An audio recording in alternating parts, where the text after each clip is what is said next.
So good morning friends, good morning all of you.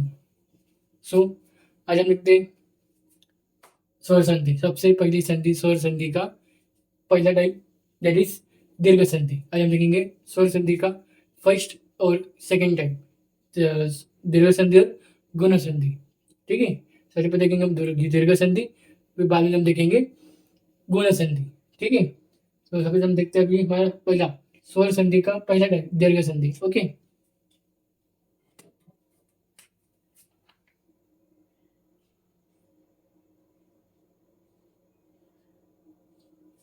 स्वर संधि का पहला टाइप कौन सा? दीर्घ संधि लिख रहे हैं।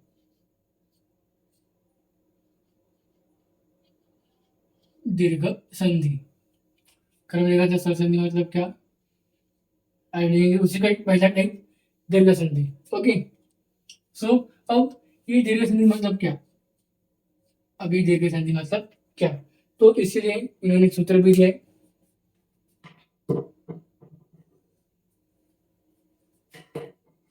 सो दीर्घ संधि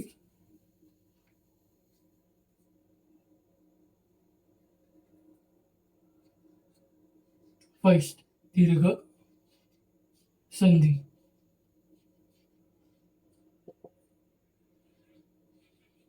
अब दीर्घ संधि की सूत्र है एक, दैट इज अक सवर्ण दीर्घ। दैट इज सूत्र कौन सा है? अक सवर्ण दीर्घ। अक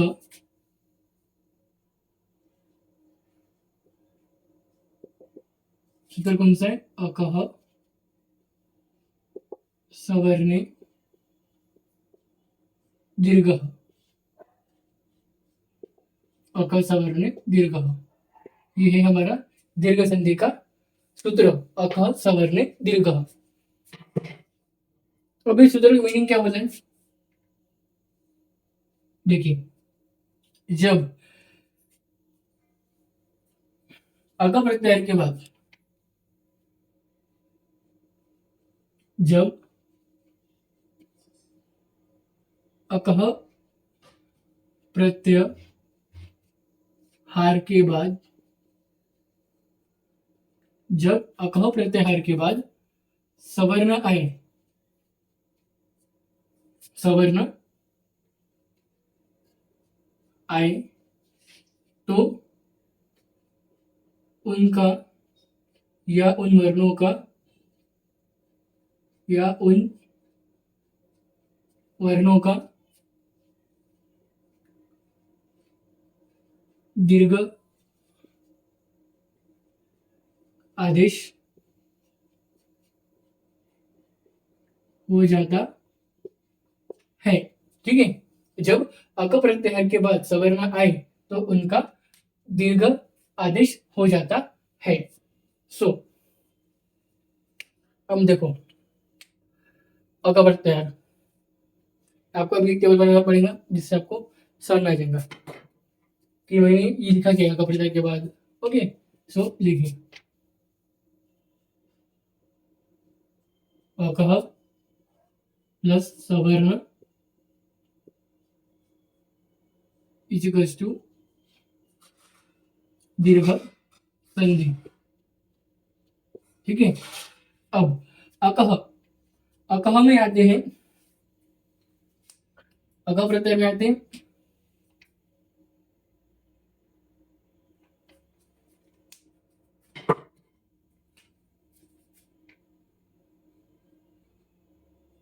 अ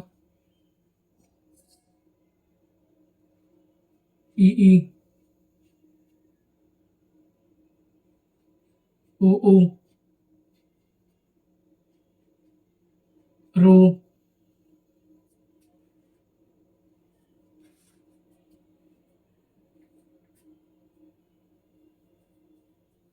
बस इतनी आते हैं। अ ई उ और रू प्लस, अब इनका प्लस करिए। अब देखो अका प्रत्यय मतलब इसको बोलेंगे आप परवर्ण, इसको हम पूर्व वर्ण बोल सकते हैं। अका मीन्स अका में अब इधर सामने रख देंगे पूर्व वर्ण। अगर पूर्व शब्द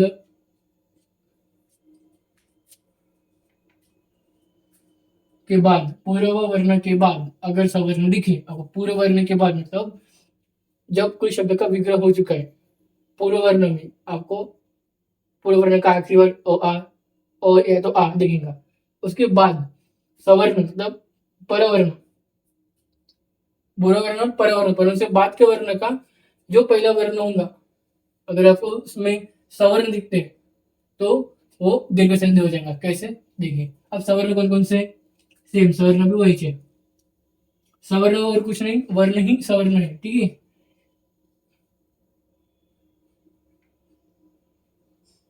अ आ ई उ और रू। आप देखिए, सो अ आ प्लस अ आ क्या हो जाएगा, दीर्घ एकादेश। अब दीर्घ संधि, दीर्घ वर्ण मतलब दीर्घ क्या होगा, अब यहाँ पे क्या हो रहा है, दीर्घ एकादेश हो रहा है, दीर्घ एकादेश हो रहा है। सो अ आ प्लस अ आ, यहाँ पे दीर्घ संधि आ बनेगा, इधर बड़ी ई बनेगी, इधर बड़ा ओ और इधर रू का रू, ठीक है। सो ये पूरे वर्ण थे और ये पर वर्ण थे, और ये हो गया संधि वर्ण, इसको संधि वर्ण भी बोलते हैं, मतलब इस, ओके। सो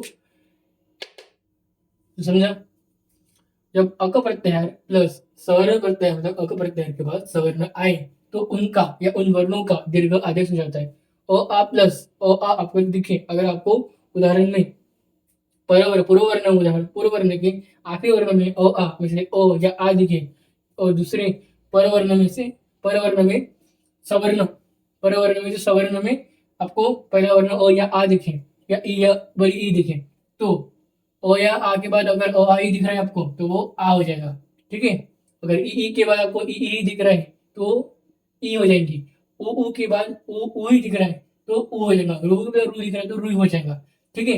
ये सबसे इजी संधि है, मतलब जो अक्षर के साथ जो अक्षर दिखने को मिल रहा है, जो सेम अक्षर हमको दोनों विग्रह दोनों पदों में अगर हमें सेम अक्षर देखने को मिल रहे, सेम वर्ण देखने को मिल रहे, तो वो उसका दीर्घ एकादेश दीर्घादेश हो जाएगा, ठीक है, मतलब वो दीर्घ संधि बन जाएंगी।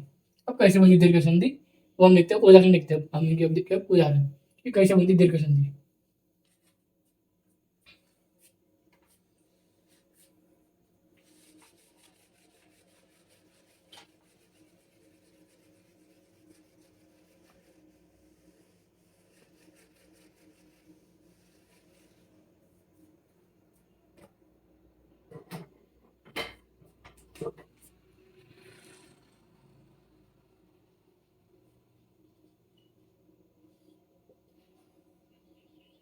उदाहरण, ठीक है।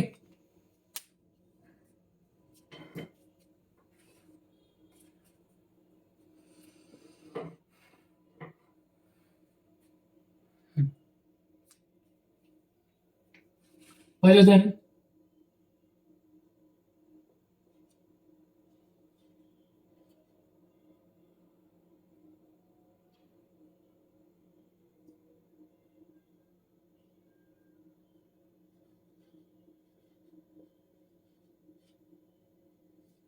पहले उदाहरण धर्मार्थम, धर्मार्थम,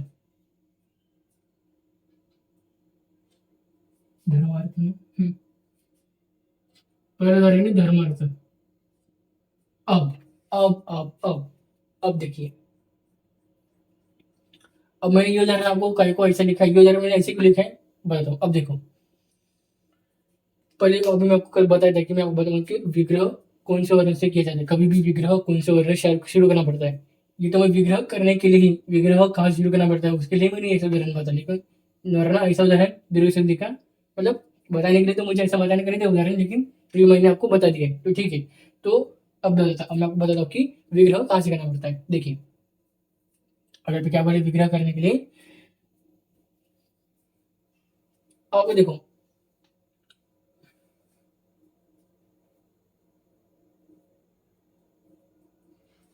अभी देखो धर्मार्थ, धर्मार्थ।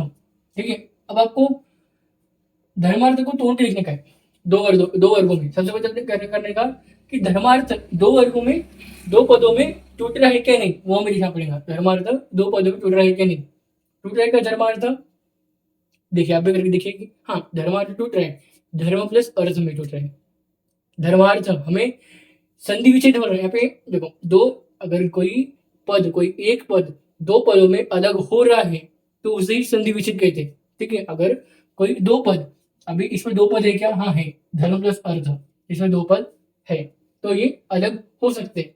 अगर उसमें दो पद है तो वो अलग हो रहे हैं तो उनको ही हम संधि विच्छेद कहेंगे। तो पहले को लिखना पड़ेगा कि इसमें दो पद है क्या, धर्म प्लस अर्थ, ये दो पद है इसमें। ठीक है, अभी मैं वर्ड देता हूँ, आपको लिखता हूँ मनुष्य। मनुष्य में दो वर्ड है क्या? नहीं है। मनुष्य सिंपल वर्ड है, उन सभी इसमें दो दो पद आपको अलग होते हुए दिखाई नहीं देते, दिखाई देंगे भी नहीं।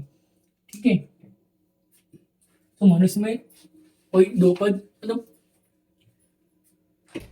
पहले तो आपको पहचानना पड़ेगा कि इसमें दो पद सही में एक दूसरे से अलग हो सकते हैं क्या, तो आपको वो लिखना पड़ेगा। धर्मार्थ में दो पद अलग हो सकते हैं तो धर्म प्लस अर्थ इसके। ठीक है, सो अब धर्म प्लस अर्थ, तो इसके हमने कर दिया। अब इन जो हमने दो पद को अलग कर दिया,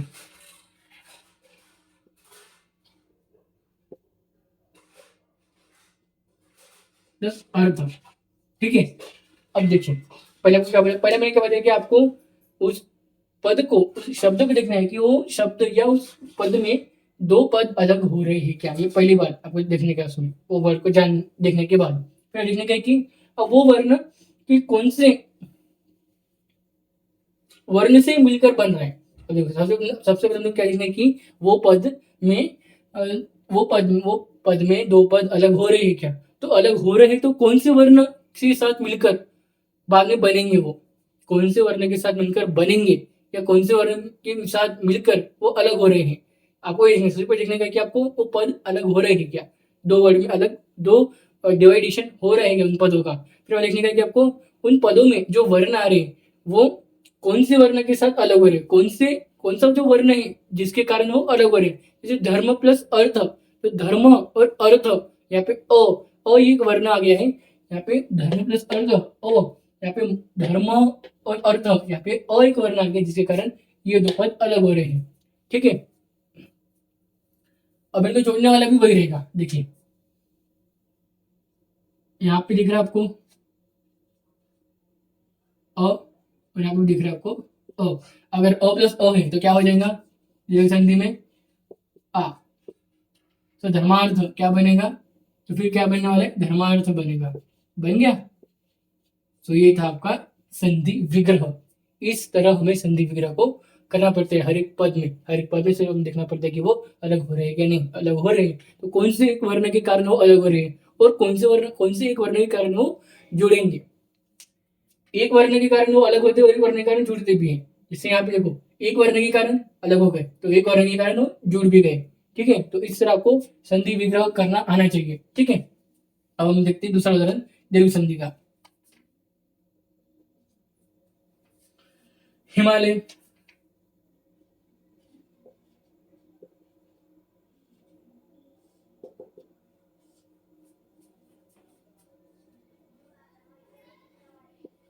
हिम प्लस आले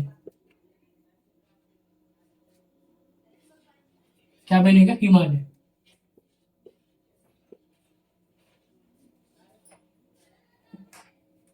यहाँ का अ और यहाँ का आ मेरे क्या बनने वाले, आ ही बनने वाले हैं। तो हिमालय धर्मार्थ। तीसरा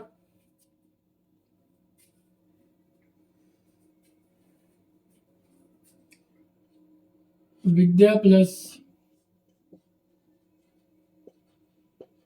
आले। अब देखिए अब विद्या प्लस आले, अब यहाँ पे हम देखेंगे कि कौन सा एक वर्ण है जिसके कारण ये दो अभी जुड़ेंगे। तो उसी आपको क्या करने का है, वही जो दीर्घ संधि बताए वही आपको फॉलो करने का है। ठीक है। अगर विच्छेद करने का है तो आपको देखना पड़ेगा कौन से एक वर्ण का नो अलग हो रहे हैं। अगर सिर्फ आपको विग्रह या विच्छेद करने का है उस एक पद का, तो आपको सिर्फ देखना है कि कौन से एक वर्ण के कारण वो अलग हो रहे हैं। बाकी जोड़ना है तो आपको फिर उस संधि के अनुसार ही नियम लगाना पड़ेगा। ठीक है, जैसे मैं लगा रहा हूँ नियम, विद्या का हमें लिखा है यहाँ पे आ, यहाँ पे लिख रखा है, यहाँ पे हमें लिख रहा है आ। ठीक है, यहाँ पे भी हमें लिख रहा है आ, तो क्या बनेगा, आ ही बनेगा। यहाँ पे क्या बनेगा, विद्यालय, विद्यालय। और उदाहरण देखते हैं हम, और उदाहरण देखते हैं हम। हम्म, हम्म, हाँ, सो हम क्या देख रहे थे, सॉरी फॉर डिस्टर्बेंस।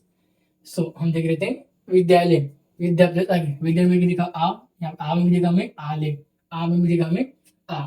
ठीक है, सो आ प्लस आ का क्या बना, आ, तो ये क्या बन गया, विद्यालय। ठीक है, सिंपल ही तरीके से, सिंपल सा है। दूसरा लिखते उदाहरण, शिवालय,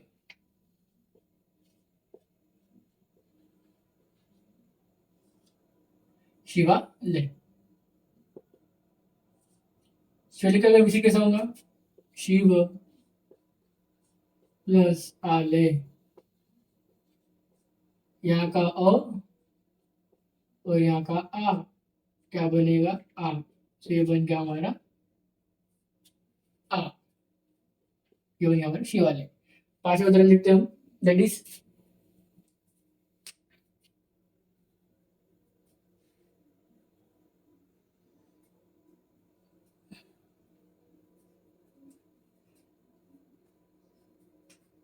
फिफ्थ उदाहरण,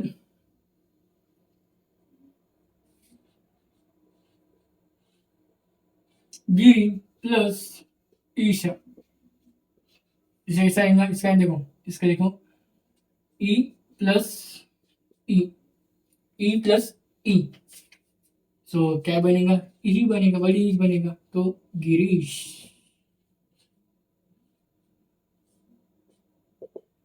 खत्म।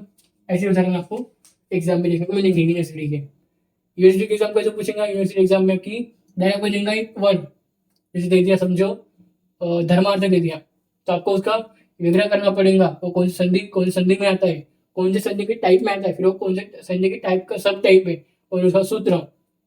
ठीक है, इतना लिखे तो भी सफिशियंट होगा एक मार्क के लिए।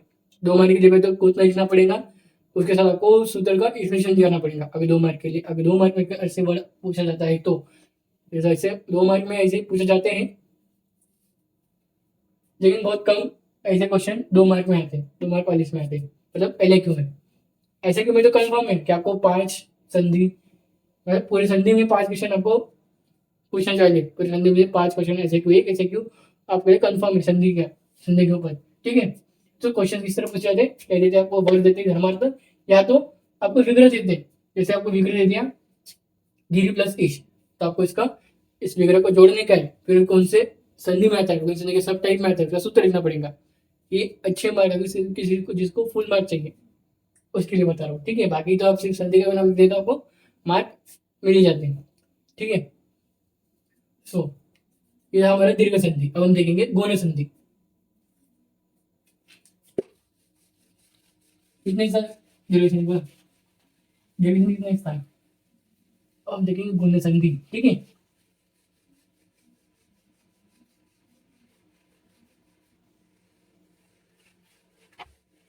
बोर्ड को क्या हो गया है पता नहीं, ब्लैक ब्लैक होना पूरा।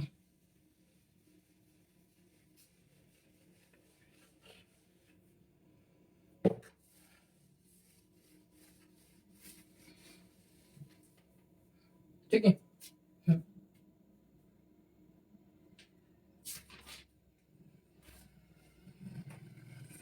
गौण संधि,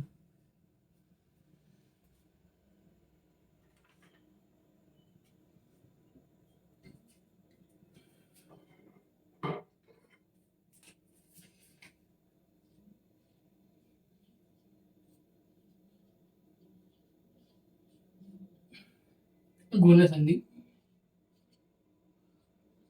गौण संधि। ठीक है, सो सेकेंड गौण संधि।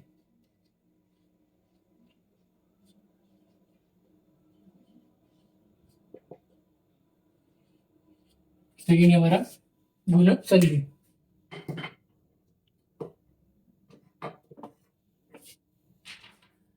गुण संधि के सूत्र है अदंग आदंग अदंग गुण। ठीक है,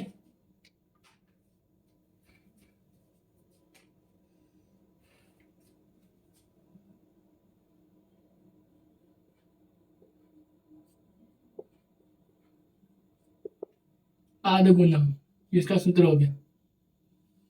ठीक है, अब इस सूत्र का मीनिंग क्या लिखूं? इस सूत्र कोई मीनिंग ही नहीं। पहली बात तो इस सूत्र का कुछ मीनिंग निकलता भी नहीं था, ज्यादा लंबा का मीनिंग निकलता नहीं था। इसका मैं इसकी मैं एक गुण संधि की मैं एक व्याख्या आपको बना के जो बता रहा हूँ, आपको बना के लिख के दे रहा हूँ। एक गुण संधि की व्याख्या या गुण संधि कैसे बनती है। ठीक है, तो एक व्याख्या बना के दे रहा हूँ। उस व्याख्या को, उसके व्याख्या के बाद मैं टेबल बता दूंगा। उस व्याख्या का टेबल रहेगा, उस व्याख्या से जुड़ी वो टेबल रहेगा पूरा। ठीक है, जो मैं व्याख्या आपको बताऊंगा अभी लिखा के। ठीक है, देखिए, जब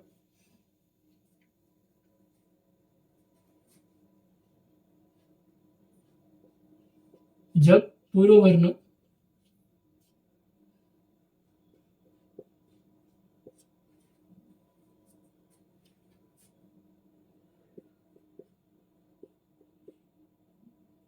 अ आ हो,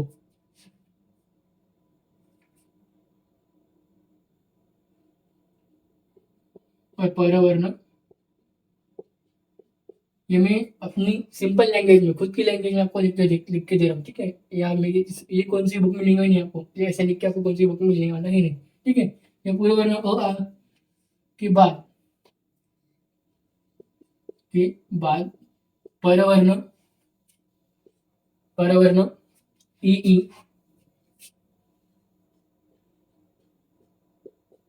ओ ओ ओ रू और रू और रू आए तो इनका इनका संधि वर्ण,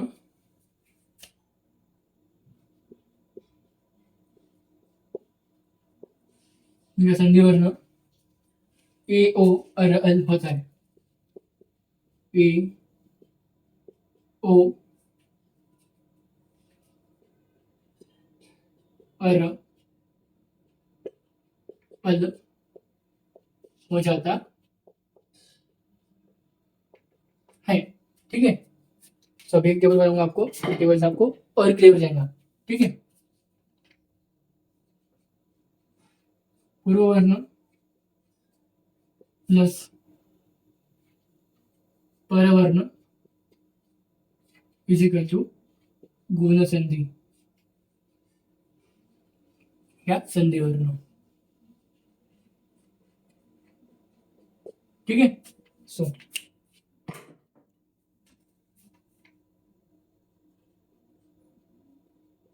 अ आ अ आ अ आ अ आ प्लस प्लस प्लस प्लस ई ई ओ ओ रू रू।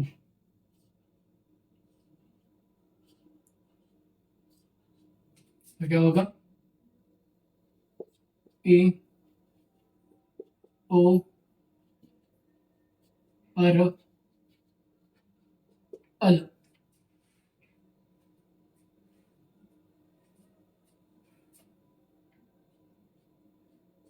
ठीक है,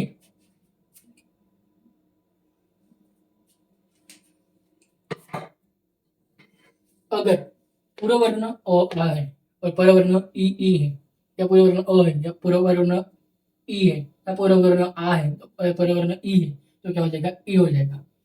ठीक है, सेम अ आ इ उ ओ हो जाएगा। अ आ रू अर हो जाएगा। अ आ रू अल हो जाएगा। ठीक है, तो अब लिखते हैं इसी उदाहरण, पूरी संधि लिखते हैं उदाहरण समझने के लिए।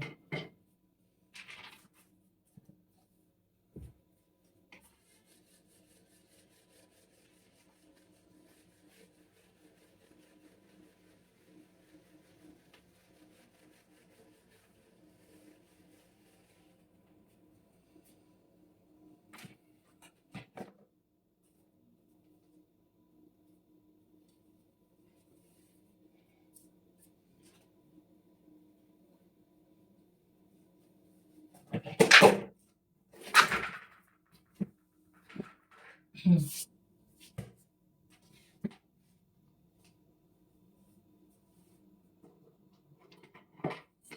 उदाहरण हम्म,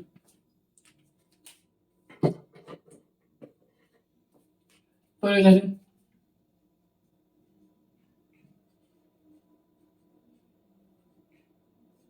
सुरेंद्र। अब इसका विग्रह कैसे होगा? ये विग्रह कैसे होगा? सूर्य प्लस इंद्र, सूर्य प्लस इंद्र, सूर्य प्लस इंद्र। अब सूर्य का पे ओ पे ई, तो क्या हो जाएगा? ए। ठीक है, सो ये क्या बन गया हमारा? ये क्या हो गया हमारा? सुरेंद्र। ये बन गया हमारा, ये जोड़ के हमारा क्या बना? सुरेंद्र। दूसरा जो लिखते हैं हम,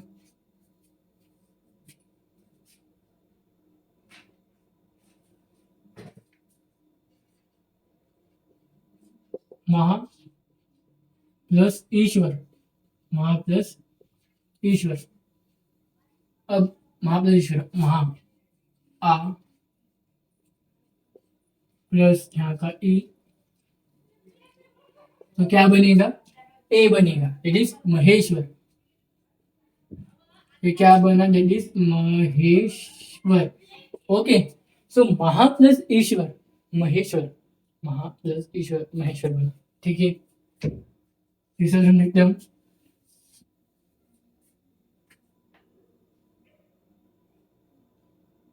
गंगा प्लस उदकम, गंगा प्लस उदकम, गंगा प्लस उदकम, गंगा प्लस उदकम, गंगा प्लस उदकम। अब ये क्या बनेगा? देखिए, गंगा का आ प्लस उदकम का उ, तो आ प्लस ओ क्या बनता है? ओ। सो यह बनेगा गंगोत्कम,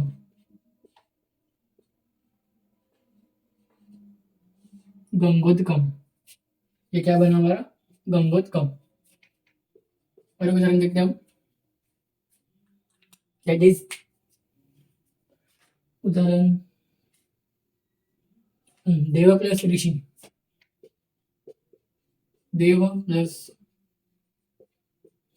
ऋषि, देव प्लस ऋषि। ये आप देखो क्या लिख रहे हैं, वो में अ प्लस रू, क्या बनेगा? रुच होगा। क्या बनेगा? नहीं, रू नहीं, अ प्लस रू क्या होता? अर, अर आता ना, अर। सो देवर्षि, देवर्षि, और जुड़ गई इसमें, देवर्षि। सो ये हो गया हमारा फोर्थ। और उदाहरण देखते हैं हम, फिफ्थ उदाहरण, दैट इज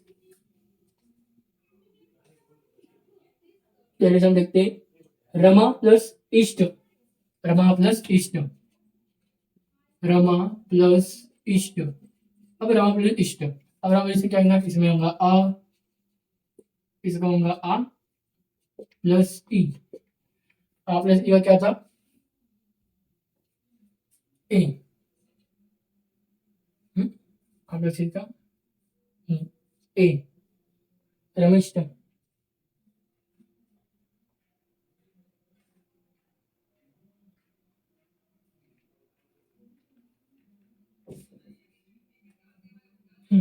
रमिष्ट, ये क्या बनेगा? ए। सो रमा प्लस इष्ट, आ प्लस ई, ए। सो रमिष्ट।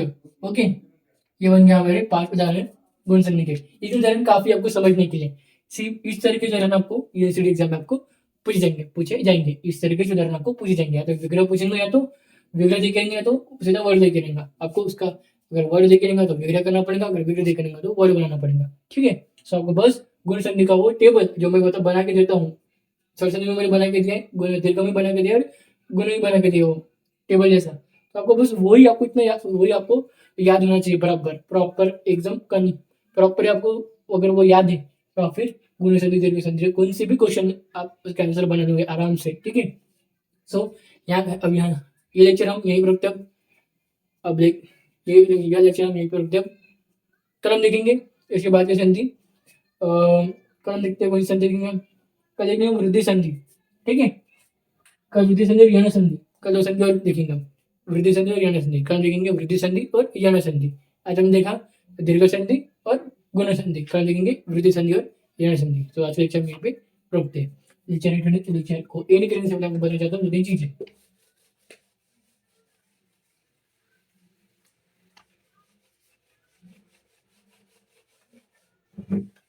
तो देखिए अपना तो फर्स्ट में चैनल चल रहा है, यूट्यूब चैनल। यूट्यूब चैनल क्या नाम है? आयुर्वेदा आयुर्वेदा आयुर्वेदा रेडी करके, ठीक है। दूसरा चैनल हमारा शुरू है इंस्टाग्राम ऑफिशियल पेज में। इंस्टाग्राम ऑफिशियल पेज शुरू है हमारा। दूसरा दैट इज क्या शुरू है इंस्टाग्राम ऑफिशियल पेज, वो भी आयुर्वेदा रियलिटी करके, ओके, आयुर्वेदा रियलिटी करके। तीसरा हमारा क्या शुरू है? व्हाट्सएप ऑफिशियल ग्रुप शुरू है। व्हाट्सएप ऑफिशियल ग्रुप शुरू है, वो भी हमारे क्या देख के आयुर्वेदा रियलिटी करके शुरू है, ठीक है। आयुर्वेदा रियल शुरू है। चौथा हमारा शुरू है टेलीग्राम चैनल। टेलीग्राम चैनल के हमारे नाम चेंजेस है, ओके। वो क्या है? BAMS first year notes and lectures, ठीक है। सो यूट्यूब चैनल को क्या करने का है, यहाँ पे मैं डेली लेक्चर जानता हूँ तो क्या करने का है, लाइक एंड सब्सक्राइब, जिससे आपको डेली लेक्चर सब्जेक्ट्स मिलते रहे, ठीक है। और इंस्टाग्राम ऑफिशियल पेज, यहाँ पे मैं लेक्चर्स के अपडेट डालते रहता हूँ। सो व्हाट्सएप ऑफिशियल ग्रुप में और टेलीग्राम चैनल में दोनों में वीडियो के लेक्चर और नोट्स रोज डालते रहता हूँ। सो आपको इंस्टाग्राम, व्हाट्सएप और टेलीग्राम चैनल इन तीनों की लिंक आपको इस वीडियो के डिस्क्रिप्शन बॉक्स में मिल जाएंगी, जाके ज्वाइन कर लीजिए जल्दी से, ठीक है। सो ये मेरे 4 चैनल्स। So thank you.